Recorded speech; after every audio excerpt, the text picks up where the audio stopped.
Hujambo na karibu tena mtazamaji wa The World News katika kipindi hiki cha ulimwengu wa siasa. Naitwa Adam Hussein.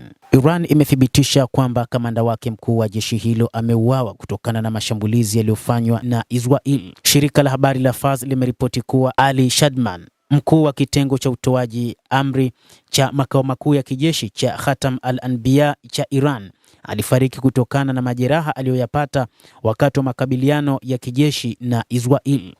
Kiongozi huyo alitangazwa kuuawa na Israeli wakati wa mapambano katika kipindi cha siku 12 baada ya kuchukua uongozi. Lakini baada ya hapo kiongozi huyo alionekana akiwa yu hai, huku serikali ya Iran ikitangaza kwamba hawakumuua kamanda wao wa kijeshi aliyeteuliwa mapema baada ya kifo cha makamanda kadhaa wa serikali wa jeshi la Jamhuri ya Kiislamu ya Iran. Shirika la habari la Fars limeripoti kuwa Ali Shadman, mkuu wa kituo cha utoaji amri, amefariki dunia kutokana na majeraha aliyoyapata. Jeshi la Israeli lilitangaza mnamo Juni 17 kuwa limemuua Shadman, ambaye lilimtaja kuwa mkuu wa majeshi wa Iran na kamanda wa ngazi ya juu zaidi wa jeshi wa nchi hiyo.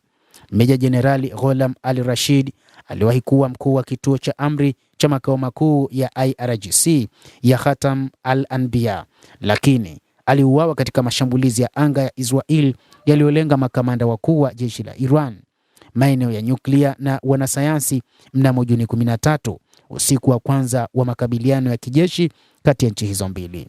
Kiongozi mkuu Ayatollah al-Khamenei akamteua Ali Shadman kama mrithi wa Gholam Rashid. Mnamo Juni 17 Israel ilitangaza kumuua Shadman, lakini Iran haikuthibitisha habari hizo na ikitoa taarifa kwamba Shadman yu hai. Hata hivyo, picha ambazo zilimuonyesha Shadman zilimuonyesha akiwa mdhoofu kabisa, na wakati huu anatangazwa kwamba ameuawa kutokana na majeraha aliyoyapata wakati wa mapambano. Makao makuu ya kati ya Khatam al-Anbiya yanasimamia uratibu wa jeshi kati ya jeshi la walinzi wa mapinduzi ya Kiislamu IRGC na vikosi vya kawaida vya kijeshi, na hutumika kama kamandi kuu wakati wa vita chini ya mamlaka ya moja kwa moja ya kiongozi mkuu al-Khamenei. Iran ilifanya mazishi ya kiserikali siku ya leo Alhamisi na siku ya Jumamosi kwa makamanda wakuu wa kijeshi akiwemo Shadman na wanasayansi wakuu waliouawa wakati wa mapambano kati ya Iran na Israel. Mtazamaji wa The World News, hayo ndio tuliokuwa nayo.